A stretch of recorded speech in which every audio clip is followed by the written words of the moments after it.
You know, when you go down to one of your 4 pubs, which is near your house, does anybody in there talk about expected goals? No. Do you know anybody who talks about it? No, not even I.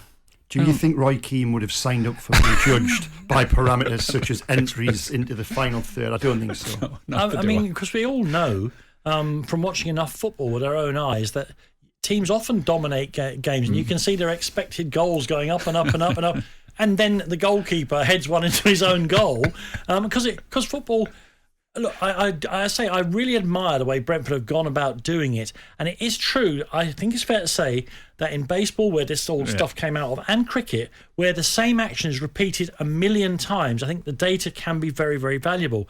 But football, let's not forget, no matter how much Arsene Wenger gets his hands on it or Pep Guardiola, it remains essentially chaos. And I'll go through my old routine here. If I said I was going to separate you and Kim unless you, Shaun, can put this football into that very large rectangle at the end of the pitch here, you would pick it up and start to run towards the goal with it in your hands. That's the one thing you're not allowed to do. And so the game is chaos.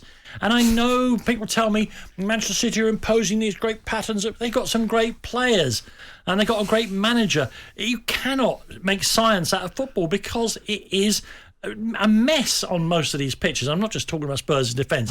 You know what I mean. And I love of course, particularly the younger generation, they want to get into the XG and all the rest. And I'll tell you for why. Because, of course, it gives you a help with betting, which so many of them enjoy a small flutter on it. And you can say, OK, they're slightly favourites, do that and that and that. But in most games, the XG is a happy add-on rather than the actual drama. I mean, the Brentford model there is about, do they win loads of tackles? What's their running percentages like? The passing percentages and all that. And you can find players in the lower leagues who can do certain aspects very well.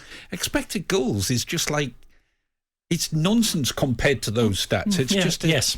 Well, I disagree. Actually, I actually think as a measure, I think expected goals is one of the best numbers we've introduced to the game. I actually think it does forecast. I use this example to no one's surprise because Steve Bruce's expected goals for Steve Bruce's expected goals against pointed towards what we saw at the start of this season. In fact, every number under Steve Bruce, other than the 2 that mattered, the scoreline at the end of the day in terms of results, and I know you're going to come back at me and say that is all that counts, but the Newcastle United scorelines in two seasons under Steve Bruce defied every other number. They really did in terms of possession, shots on target, XG for and against. Now, I was consistent in copy saying this cannot last. This is not sustainable. And we arrived at the start of this season, and sure enough, that luck factor expired, and the actual true numbers behind the scoreline came to the fore. And Newcastle picked up 3 points from 8, and were headed for relegation until the change of ownership and until the change of manager. So, from my perspective,